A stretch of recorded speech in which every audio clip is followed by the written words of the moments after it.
Hi, I'm Belinda Fettke, and my topic is nutrition science. How did we get here? Who decided we should eat plant-based dietary guidelines to eat for health? And why?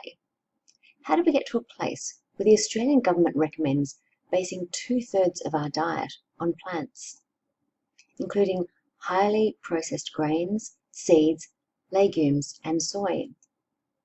A high-carbohydrate, low-fat diet that not only includes industrial seed oils, but it allows the food industry to place discretionary foods on our so-called Guide to Healthy Eating, putting the onus back onto individuals for energy balance. As Gary points out, you need to send out a search and rescue party to find the red meat and full-fat dairy, but at least they are still there. The US MyPlate can't even bring itself to mention the word meat. Instead, it references protein broadly to include legumes, fake meats, and soy products, pushing even higher carb, low-fat dietary recommendations, regardless of health. So where did the meat go?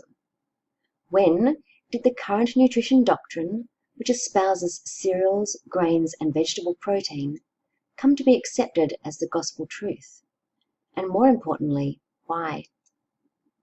Time for a quick history lesson, but first let's consider the US government's guide to good nutrition in the 1940s, a time before the widespread adoption of highly processed, fortified cereals, plant milks, and meat substitutes crept into our diet and into our vocabulary. John Harvey Kellogg was one of the most influential promoters of a vegan diet in Western medical history. In 1883, he and his wife set up an experimental kitchen at the Battle Creek Sanitarium. According to Kellogg's notebooks, there were a lot of failed experiments over the years. By 1882, he had perfected and was commercially selling gluten wafers and gluten foods for diabetics. In 1894, he invented the process to flake wheat, and a few years later, flaked corn, paving the way for the most famous breakfast cereal of all time, Kellogg's cornflakes. But cereal wasn't the only thing John Harvey Kellogg invented. He invented nut meat analogues as protein alternatives to meat and dairy to serve to patients at the Battle Creek Sanitarium. In 1896, his invention, Nuttos, became the very first commercial meat alternative produced in the Western world. It was made primarily from peanuts, which, by the way, aren't really nuts. Peanuts are actually legumes, like soybean. In 1901, he patented a vegetable substitute for meat, which he called Protos. He was a huge advocate of soybeans, inventing soy meal, soy milk, powdered soy milk, and a soy acidophilus cheese in 1937. A little bit earlier, he presented a paper, Soybeans as Human Food, to the American Soybean Association. Over his lifetime, John Harvey Kellogg held more than 30 patents for food products and processes.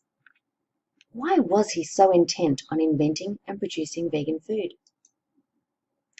It's because John Harvey Kellogg was a temperance health reformer of the 1800s, but his views on temperance went beyond the moderation or abstinence of alcohol. He believed that all stimulants were harmful, not only alcohol, but tobacco, caffeine, spices, and meat.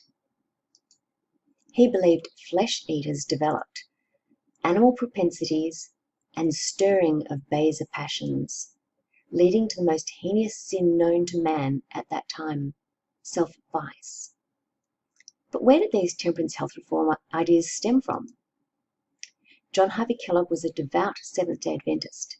His father had helped settle the fledgling remnant church into Battle Creek, Michigan in 1863, providing large sums of money to help set up their printing press, and he was also a major shareholder in the Western Health Reform Institute, a sanitarium founded on the health reform principles advocated by the Adventist Church under the guidance of the Spirit of Prophecy, the term that came to be applied to the visions and writings of church co-founder Ellen G. White. who was just 17 when she experienced the first of over 2,000 visions and dreams from God. These visions were to help her morally and spiritually guide God's chosen people on the importance of commandment keeping and healthful living. The health reform vision given to her in 1863 led to her pronouncement that the diet given to Adam and Eve in the Garden of Eden, fruits, nuts, and seeds, constitute the diet chosen for us by our Creator. Ruben Sanchez Sabat was a co-author on the paper called Feeding Holy Bodies, and he suggested plant-based diets aren't necessarily about health as an end in themselves.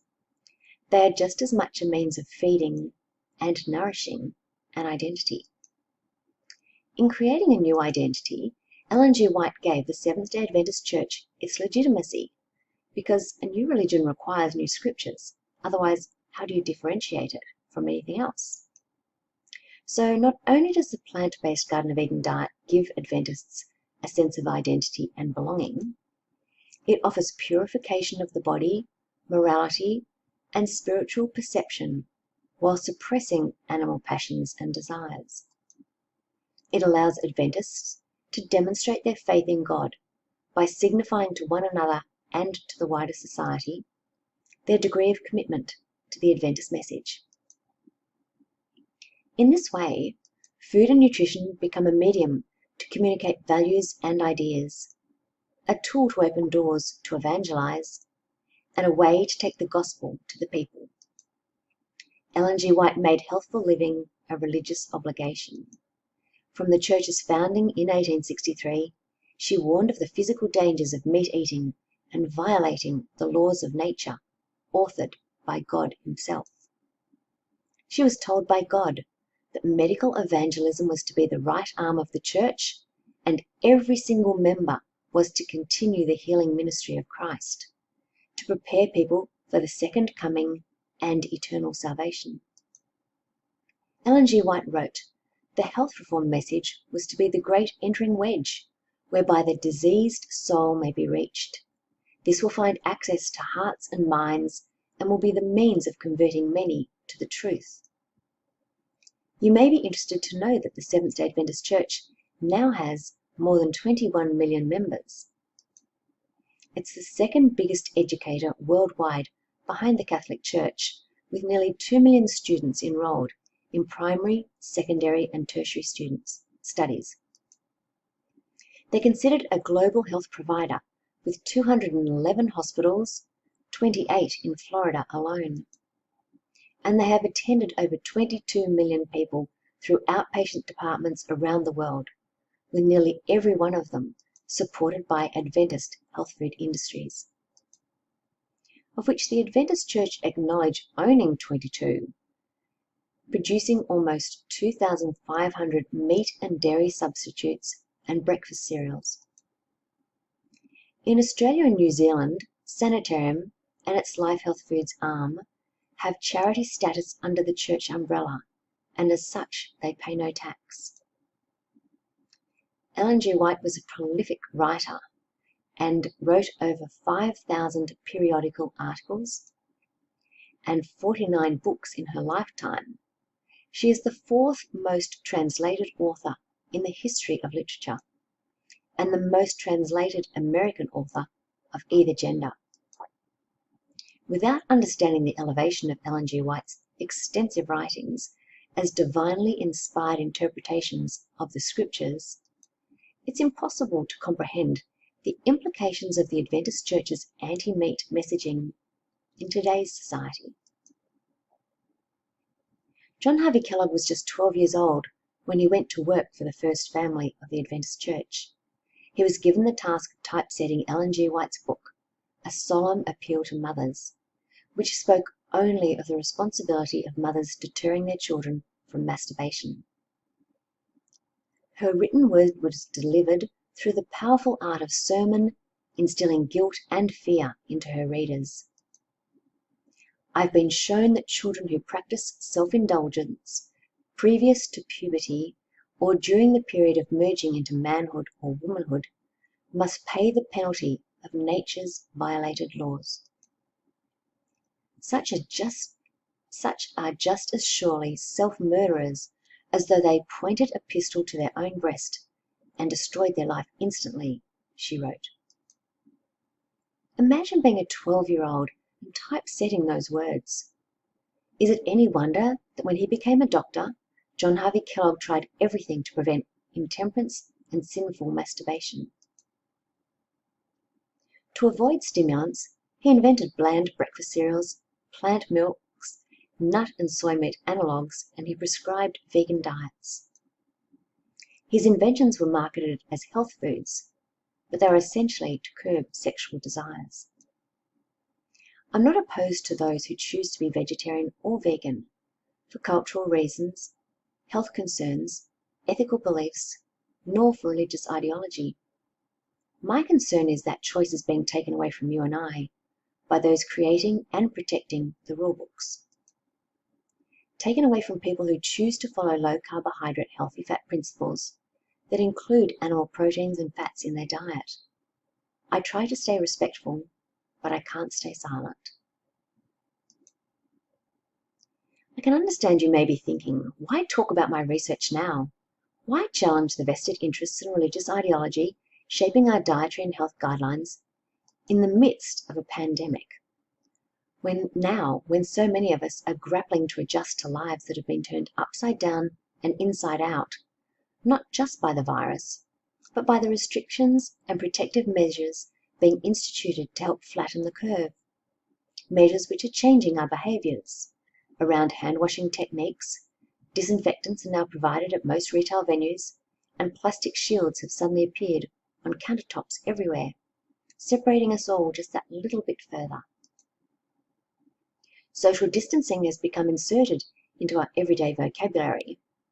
I prefer the term personal distancing because to me, staying socially connected right now is more important than ever. Around the world, we're being encouraged to stay at home as much as practical, even though some of the strict lockdown measures are slowly being relaxed. We've had to rely on technology extensively to keep in touch with family and friends, and I truly understand firsthand how working remotely creates new challenges, especially if you have young children at home. But one of the most important things you can do right now is for your health, and that's to consider what you eat. It appears that individuals with type 2 diabetes and other metabolic conditions are at a higher risk of complications from COVID-19. While it can't be proven that low carb boosts immune function per se, the team at Diet Doctor believe the evidence is strong to support the many health benefits of eating a low-carb diet, and it just makes sense to use LCHF and keto principles that will help limit our risk factors.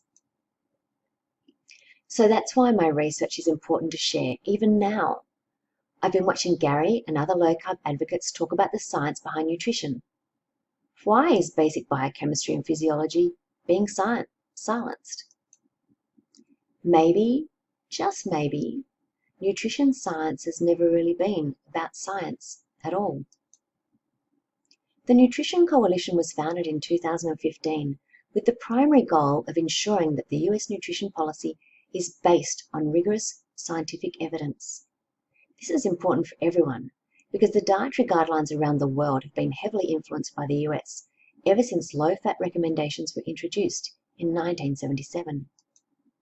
Nina Teicholz, the Nutrition Coalition's executive director, is concerned.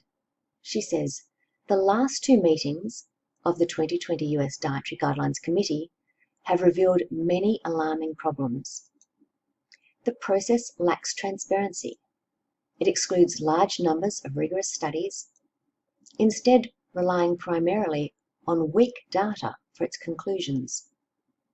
Virtually all committee members have long lists of conflict of interest with food, pharmaceutical, and/or supplement companies that may well influence their decision-making. In particular, Joan Sabate, chair of the nutrition department at Loma Linda University, owned by the Seventh-day Adventist Church, teaches a vegetarian-vegan doctrine as part of the church's health ministry. He's an unpaid member of the Scientific Advisory Board for the Californian Walnut Commission, and he has received grants from the Nut, soya, and avocado growers. In 2018, he co-authored The Global Influence of the Seventh-day Adventist Church on Diet. Not only does it summarize years of my own research, the researchers acknowledge my work. The paper is an historical perspective on the ideology of the Seventh-day Adventist Church and their subsequent influence on nutrition science and dietary guidelines worldwide. It reinforces the biblical Garden of Eden diet, fruits, nuts, and seeds, as constituted the diet chosen for us by our Creator. Ellen G. White also claimed, a religious life can be more successfully gained and maintained if meat is discarded, for this diet stimulates into intense activities, lustful propensities, and enfeebles the moral and spiritual nature. She taught that as the spiritual children of Israel, God's commandment-keeping people, they are to follow the health principles of Deuteronomy and Leviticus in the First Testament, and she's reiterated the eating of the fat and the blood of animals was strictly forbidden. Personally, I don't believe religious ideology of any description should be informing population-wide public policy, but I find it especially concerning to promote a nutrient-deficient diet, fruits, nuts, and seeds, and forsaking animal proteins and fats for salvation. Adventists are young earth creationists who believe the second coming is imminent. Ellen G. White wrote, among those who are waiting for the coming of the Lord, meat eating will eventually be done away with. Flesh will cease to form a part of their diet. But it isn't just ideology we need to be concerned about. Ties to industry also pose a problem for those on the 2020 US Dietary Guidelines Committee, including Jamie Ard, who has served as the medical director for Nestlé's Optifast, a low-calorie food replacement, for over 10 years. He also serves on advisory boards for pharmaceutical companies, all of which make drugs targeted at nutrition-related disease. At least 6 of members of the Dietary Guidelines Committee are funded or have consulted to ILSI, the International Life Sciences Institute, which was founded in 1978 by Coca-Cola's then vice president, with the express purpose of uniting the food industry. With more than 400 members of the world's leading manufacturers of food and food ingredients, chemicals, pharmaceuticals, and other consumer products, ILSI wields great influence on our global food and health policy. While it has been repeatedly exposed as trying to manipulate science, it's a very powerful organization and it barely flinches. Russ Greene made the comment in an article he wrote in 2018. If a corporation presents a conflict of interest, then a non-profit it founded and or funds presents a conflict of interest as well. In March, at the final meeting of the committee, members suggested they'd like to lower the caps on saturated fats even further, from the current recommendation as 10% of daily calorie intake, with future recommendations down to maybe 7% of calories, or even less, possibly even 0. These ideas are contrary to a steadily growing consensus among top researchers that the caps on saturated fats were never based on strong science. It appears the future of any saturated fats in our dietary guidelines at all depends on this 4-person subcommittee, with known conflicts of interest and both personal and ideological bias. Before I go any further, I'd like to take this opportunity to briefly share Gary's own health journey with you, one that would lead to his interest in nutrition for the prevention, management, and even the reversal of metabolic disease impacting many of his patients. In 2016, Gary became the only medical doctor in the world silenced from advocating nutrition to improve health outcomes. I was determined to clear his name, so I took a deep dive and began my research to investigate the vested interest shaping our dietary and health guidelines. The processed food and beverage industries, and even the pharmaceutical industry, have a lot to gain from us eating highly processed foods and becoming dependent on a broken healthcare system focused on band-aiding sick care. But I never expected to find religious ideology and the corporate church shaping guidelines too. The introduction of the terms lifestyle medicine and exercise as medicine have been founded to allow prescriptions to be written by health professionals, encouraging people to move more and eat less meat.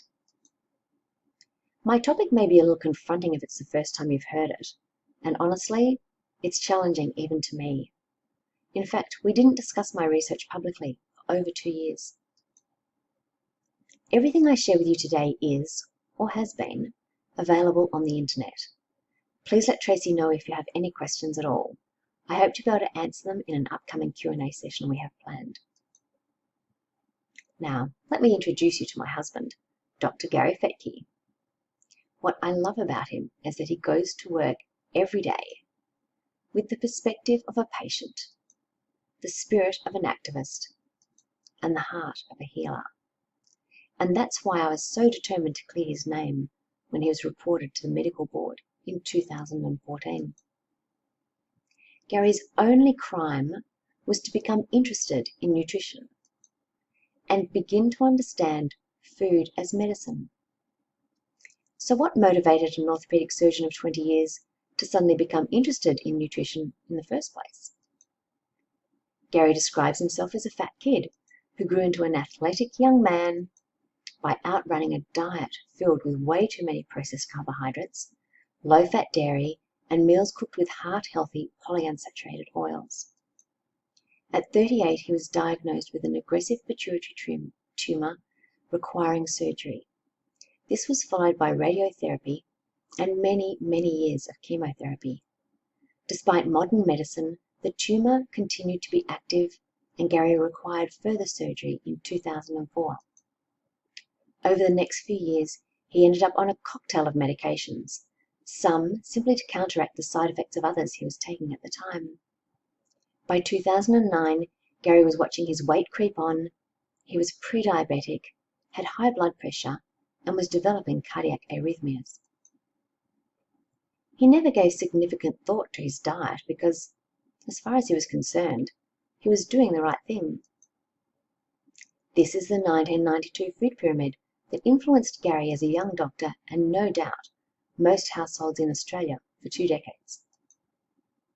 6 to 9 servings of carbohydrates were recommended daily. Incredibly, one serve of bread was 2 slices back then, not 1 like today. We've come to understand Gary's pituitary tumor thrives on glucose sugar, as clearly demonstrated in his original PET scans. It honestly lit up like a Christmas tree. So reducing sugar and carbohydrates and reintroducing healthy fats back into his diet has stopped his cancer in its tracks. It's our miracle and our biggest reward. After he'd been low carb, keto for about a year, Gary tried going off chemotherapy. This was done under medical supervision with regular checkups. He has been off chemotherapy for nearly 7 years now, with no sign of any cancer cell activity on blood tests. This was impossible for Gary to achieve on a high-carb, plant-based diet. I'm not saying that surgery, radiation, and chemotherapy didn't have their place in the management of his cancer, but I am asking why diet wasn't considered as an adjunct therapy right from the start. Following his own health improvement, Gary started to consider how dietary changes may help not only his patients, but the wider community with weight-related joint issues, inflammation, and the complications of diabetes. After years of feeling like he was helpless, LCHF became the missing piece of the health jigsaw puzzle.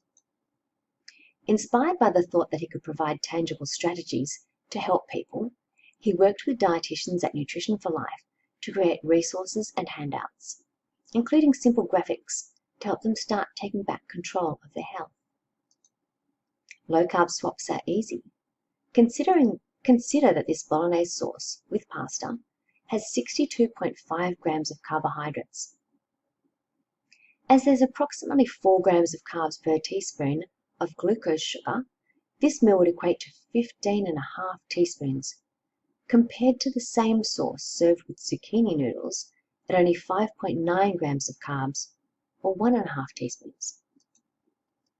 Long-term roller coaster blood glucose levels come with very real risk of diabetes complications, including retinopathy, kidney and heart disease, and peripheral neuropathy leading to ulcerations of the feet and ultimately amputation. There is a link between sugar and diabetes complications, and it's becoming more and more obvious. Type 2 diabetes isn't just a disease of people in retirement anymore. It's affecting younger and younger people, even children in our community. So 20 years ago, Gary might have seen someone with a non-healing ulcer on their feet only once or twice a year. By 2016, he was seeing someone in his orthopedic clinic every single week in northern Tasmania. And in the week before Christmas of 2018, he saw 4 people requiring debridement of rotting flesh who would eventually require amputation. Band-aiding sick care wasn't why Gary went into medicine.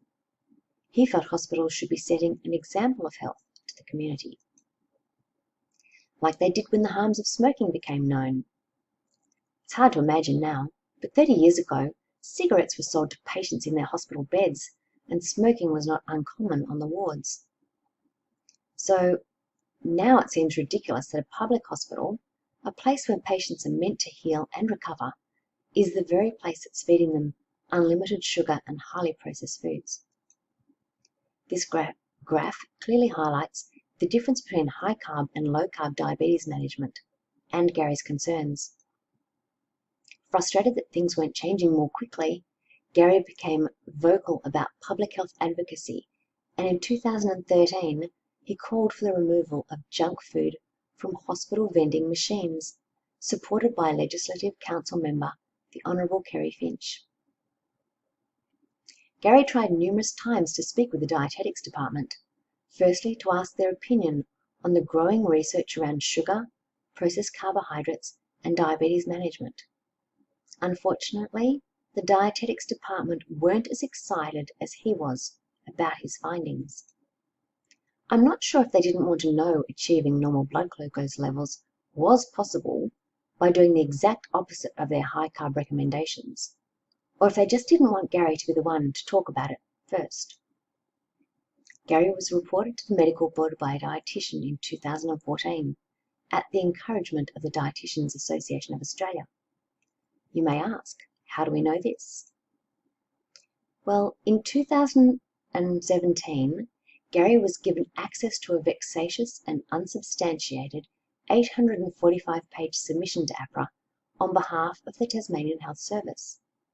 Within the document, Gary found 2 letters from the then CEO of the Dietitians Association of Australia, addressed to the then CEO of the Launceston General Hospital as part of the THS, effectively demanding that he be silenced.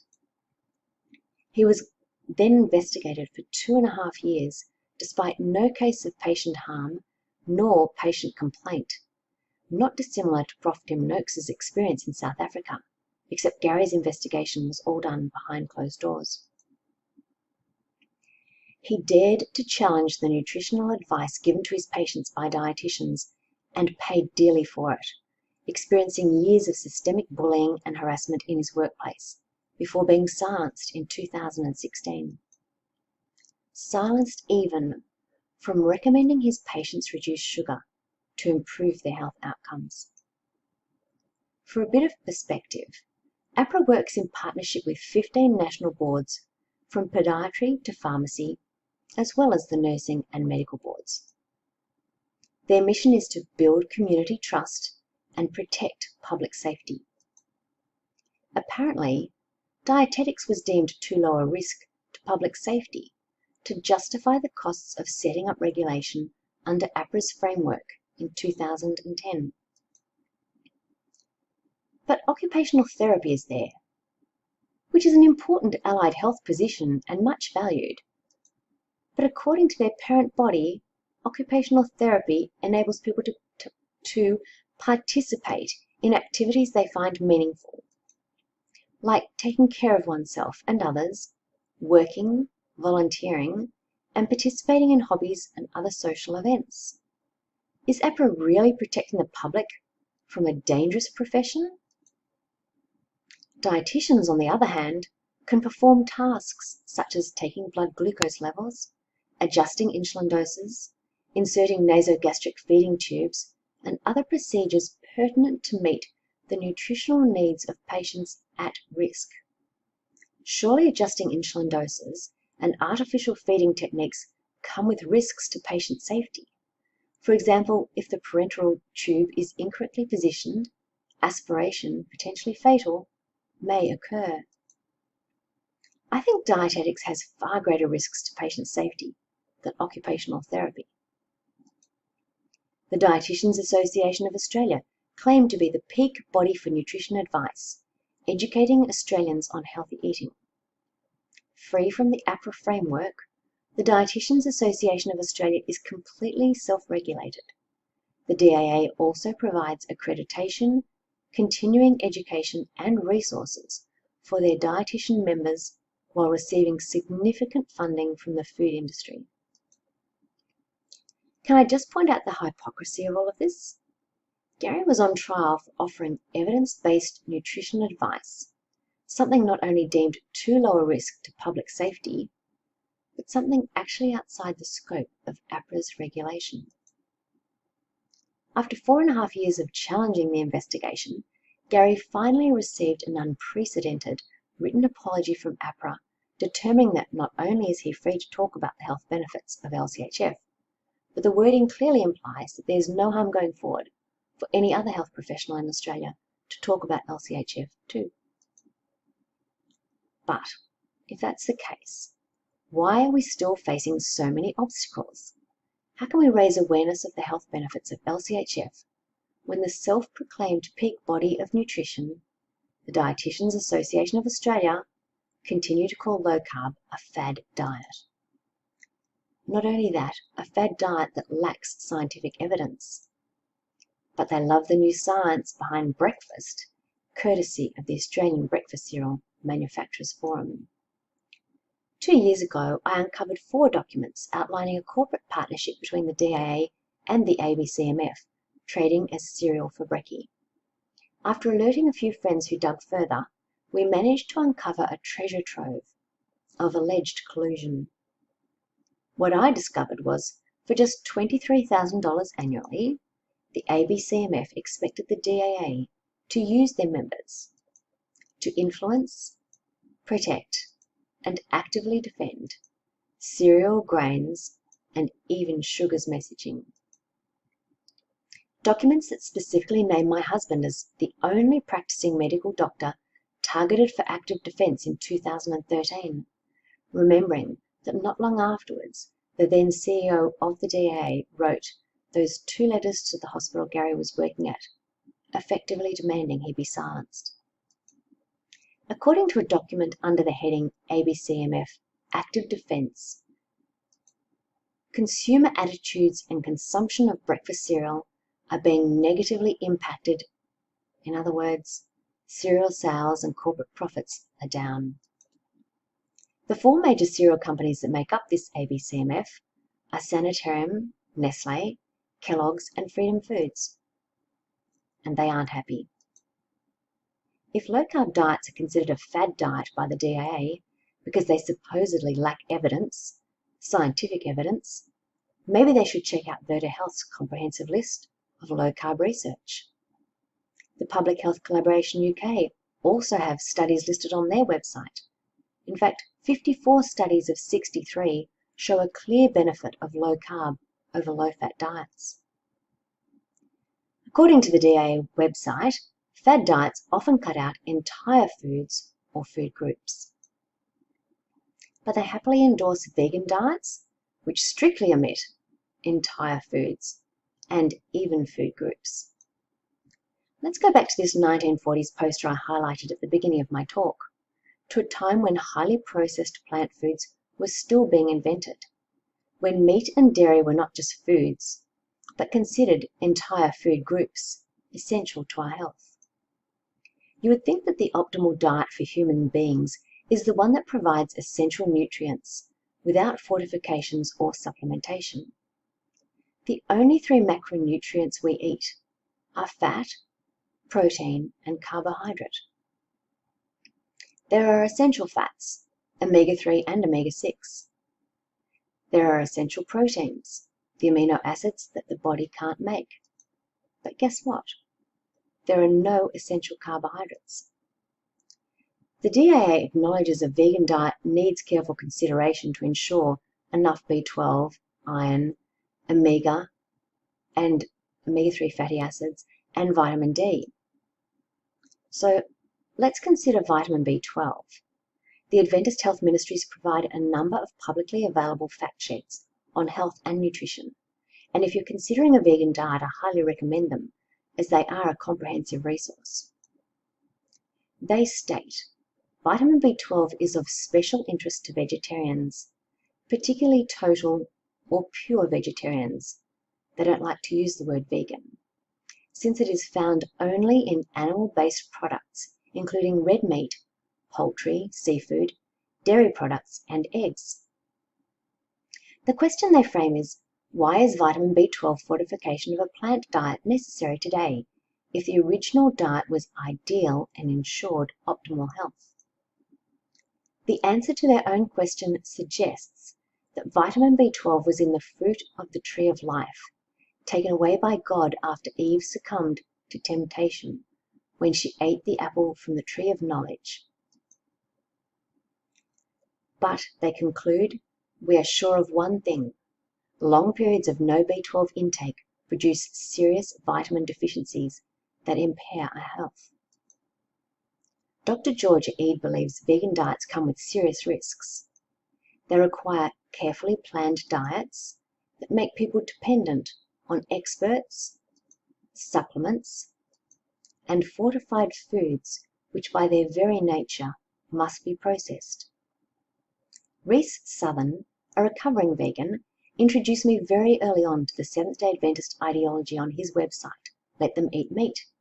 His work is extensively researched and referenced, detailing the involvement and influence of Seventh-day Adventist dietitians on the American Dietary Guidelines for 60 years.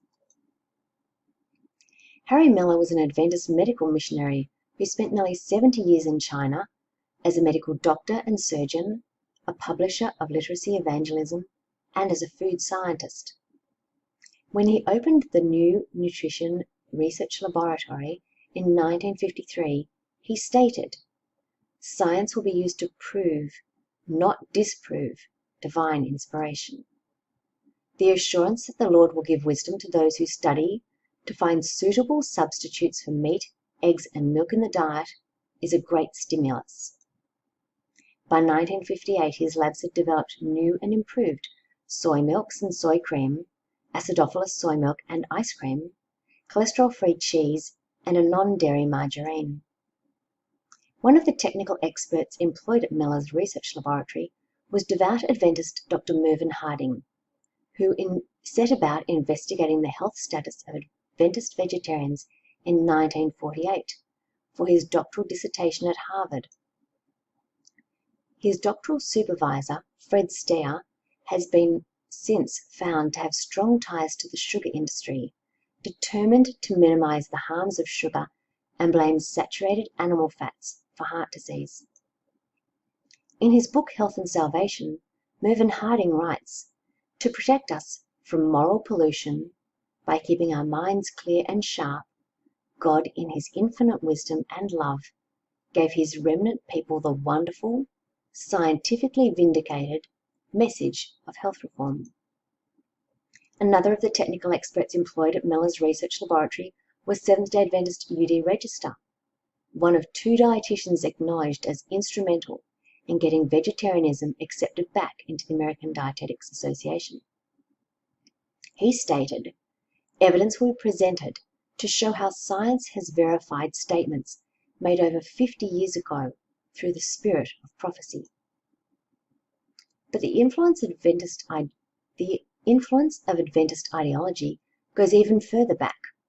Lenna Frances Cooper founded the American Dietetics Association in 1917. She was a protege of Dr. John Harvey Kellogg and an early proponent of the Adventist health reform message at Battle Creek Sanitarium, integral to supporting medical evangelism and offering an entering wedge to the church through the Garden of Eden diet. She was considered a pioneer in the field of vegetarian nutrition and dietetics, with more than 500 dietitians graduating under her tutelage. But it was her role as the senior author of Nutrition in Health and Disease, a textbook that was used for 30 years in both dietetic and nursing programs around the world for Adventist and non-Adventist education, that made Lenna Cooper famous worldwide. Vegetarianism was fully accepted by the American Dietetic Association in 1988. Of the 9 reviewers, every single one had a vested interest in a positive outcome. 5 of the reviewers were from the Seventh-day Adventist Church, including Kathleen Zolber, as a past president of the ADA, now known as the Academy of Nutrition and Dietetics. Well, this piqued my interest, so I decided to investigate the the Australian Dietitians Association's references on their vegetarian position statement, which has since been removed. Unlike the lengthy American list, we have only 4 references to back up the so-called scientific evidence the DAA requires to endorse a diet. The trouble is that all these articles were funded directly and indirectly by Sanitarium and Kellogg's. The timing ties in nicely with their ABCMF partnership, and we know how much the DAA loves cereal for brekkie. So this is concerning, not only for their members who should be able to trust their governing body to provide them with unbiased scientific research, but as the self-proclaimed peak body for nutrition, the DAA's blatant cherry-picking of data is also concerning for the general public. The authors of the 3rd reference have strong ties to Kellogg's, including a man named Victor Fulgoni, who was a past vice president of nutrition for the Kellogg's company. The authors of the 1st and 2nd references are on the General Conference's Adventist Health Ministries and working at Seventh-day Adventist universities. The 4th reference, a supplement in the Medical Journal of Australia aimed at convincing doctors of the health benefits of a vegetarian diet, was paid for by Sanitarium and the General Conference Adventist Health Ministries. At least 9 of the authors are Seventh-day Adventists, and 14 are promoting vegan diets for health. So why is there such a strong influence on diet and health from a church that has a fairly small footprint in Australia? Well, a few years ago I was surprised to find Ellen G. White came here, following a vision she had where an angel told her she saw a publishing house in Australia. Over the next 10 years, she helped establish not only the Seventh-day Adventist Church, the Signs Publishing Company, the Sydney Adventist Hospital, primary schools, and Avondale College. She also wanted to reproduce Kellogg's cereal model founded by John Harvey Kellogg at the Adventist-owned Battle Creek Sanitarium, but this time have the church own it and the profits. While here in Australia, Ellen G. White wrote, "The health food business is to supply the people with food which will take the place of flesh meat and also milk and butter." Sanitarium and its Life Health Foods arm, including the brands Veggie Delights, Naked Kitchen, Bean Supreme, and the alternative meat and dairy companies, make over 400 products for Australian markets and supply more than 30 overseas countries. With Sanitarium, Life Health Foods, and variations of the two including Nutrabex and Sanaku, already Japan's 4th largest soy milk manufacturer in 1982. Remember, as a church entity with charity status, they pay no tax on any of these products. Proceeds go to the church. While Sanitarium, the health food company, promotes their holistic health and well-being message on its parent website, talking about pioneering nutritious plant-based foods, sustainability, and social purpose with a warm and welcoming feel, it comes as a bit of a surprise to find the graphic about veganism on their alternative meat company website, with all the usual vegan propaganda blaming innocent cows for global greenhouse gases. I think that the claim that 2 million Australians are following a plant-based diet and that means we're becoming vegan is slightly misleading. I consider myself plant-based, as in I've increased my intake of vegetables and I've ditched the processed starchy carbs by going low carb, but that doesn't necessarily make me a vegan. And here, asking Aussies to reduce meat. Sorry, taking the fight to Australian meat culture, but no mention of religious bias. So I decided to check out the government's agricultural website for some clarification around the claim that 57% of our landmass is used for grazing, which is a bad thing? Well, you can see why. This graphic explains that most animals in Australia are grazing on native vegetation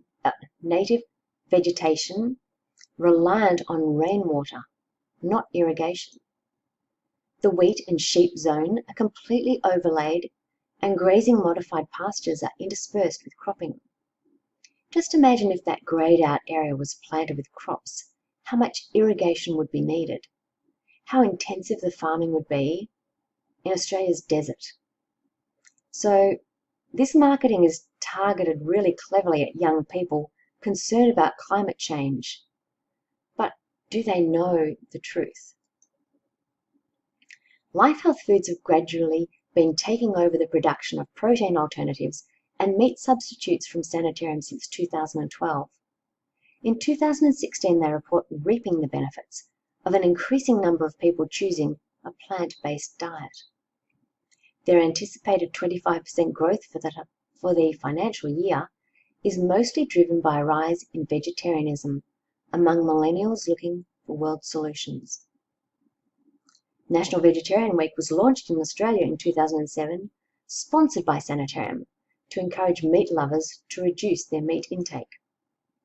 But it appears to me that they may have been more than simply sponsoring when you recognise the same logo on a Sanitarium's Facebook page, Vegetarian News and Research, and see that the copyright for the Vegetarian Week website is Sanitarium. In 2017, I was shown that general practitioners in Australia had Sanitarium gifting them health resources to hand out to patients during consultations with the click of a button from medical software installed on their desktop computers. After writing about this on my website, the easy access was removed.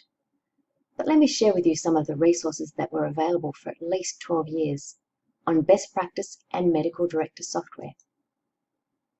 These resources were encouraging people with diabetes to base meals on carbohydrates, reduce saturated fat, and spread carbohydrates throughout the day. But concerningly, what about sugar? Well, apparently nutritious foods that are high in fibre and low in fat contain a moderate amount of added sugar because they're tasteless. And these are now regarded as acceptable for people with diabetes, endorsed by Diabetes Australia. For insulin resistance, they recommend a diet based on whole grains, fruits, veggies, legumes and nuts.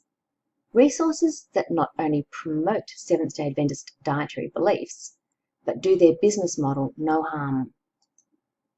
During pregnancy, Sanitarium says it's vital you have a healthy diet based on fruits, vegetables, cereals and legumes. The pregnancy fact sheet even suggests their own brand, Weet-Bix, to get more folate into your diet. But wait, there's more. Sanitarium bought the rights to the Complete Health Improvement Program in 2014, originally developed by Adventist Hans Deal in 1988. Sanitarium's CHIP program is based on the Adventist health reform principles, including nutrition, delivered to their churches and healthcare institutions. Adventist volunteers then facilitate community and corporate wellness programs worldwide to Adventists and non-Adventists. Despite claims on their website that CHIP is not a vegan or vegetarian mandate, the facilitator's guide shows pretty clearly what the Adventist Church's position is on stimulants. We promote that less is more, with the ideal being none at all. None at all if you want to avoid the worst possible health outcomes.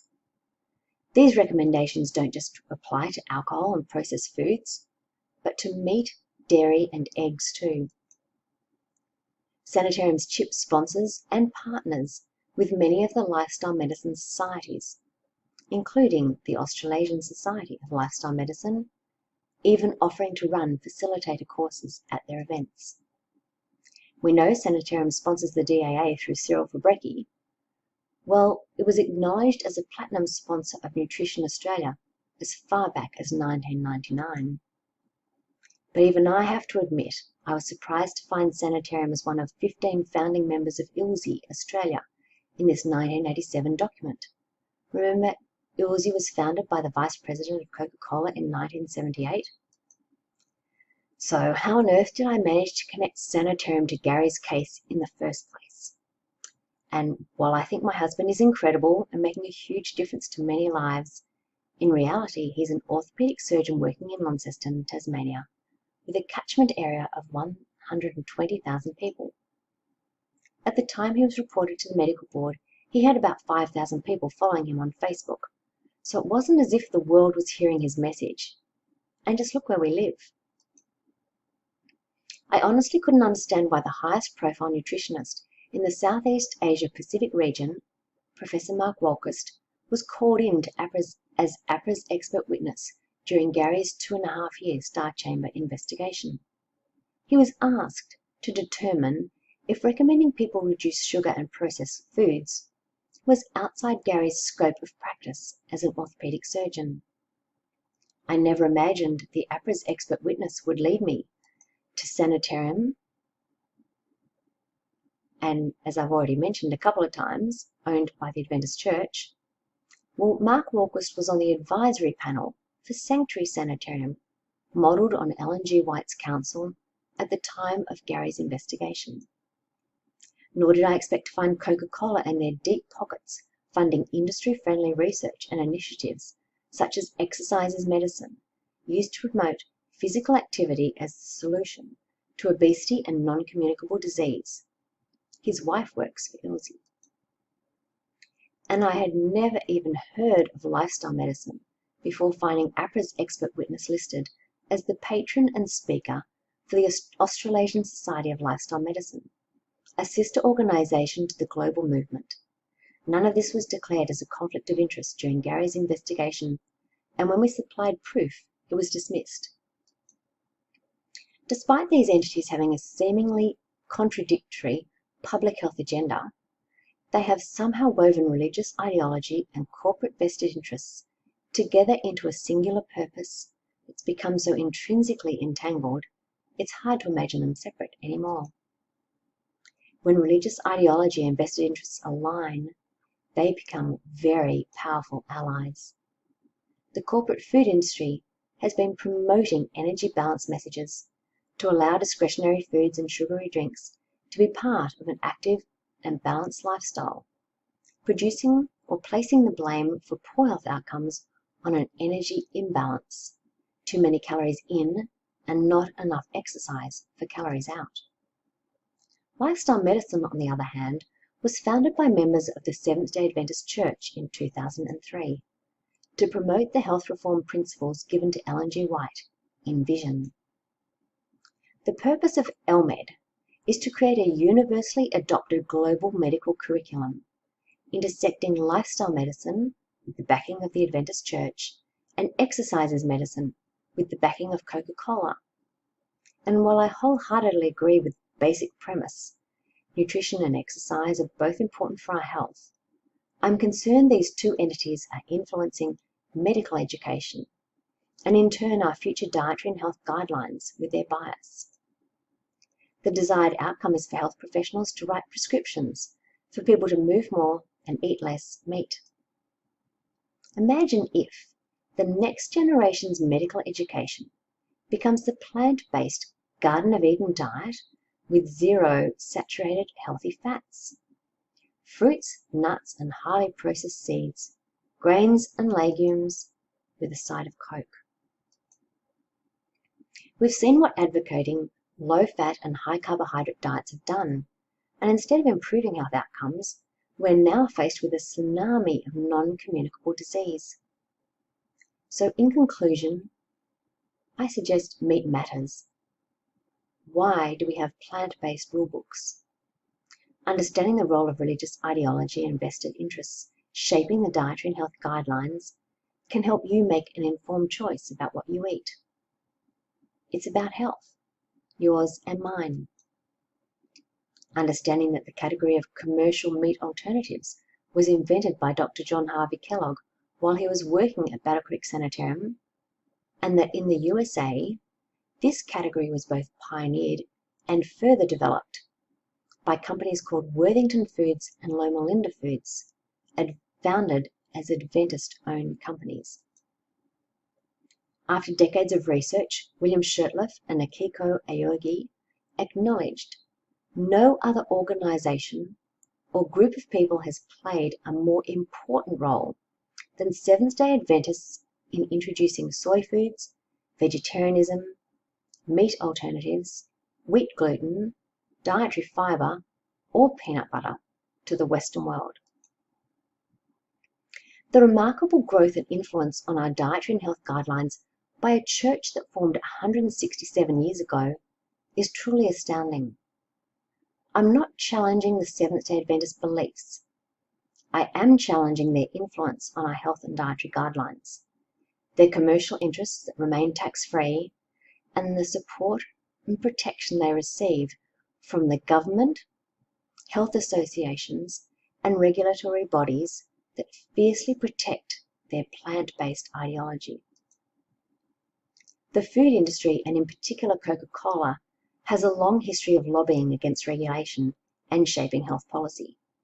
Harvey Wiley, an American chemist who fought for the passage of the Pure Food and Drug Act in 1906, couldn't stop their influence, and by 1912 he resigned from the Bureau, frustrated by the fundamental principles of the Act that were continually paralysed or discredited by industry lobbyists. I guess not much has changed. Harvey Wiley was far happier working at the Good Housekeeping Institute, writing columns in their women's magazine to expose the frauds in the food and drug industry and to help women make informed choices about what they fed their families, which is what we're doing here this weekend, thanks to Tracy. I love this quote from Vanessa Spina. The food pyramid may just be the biggest pyramid scam of all time. What we need is a separation of church and plate. And let's get the corporate interests off the table too. Thank you so much for joining me and being part of this exciting low-carb living long weekend. Thanks, bye.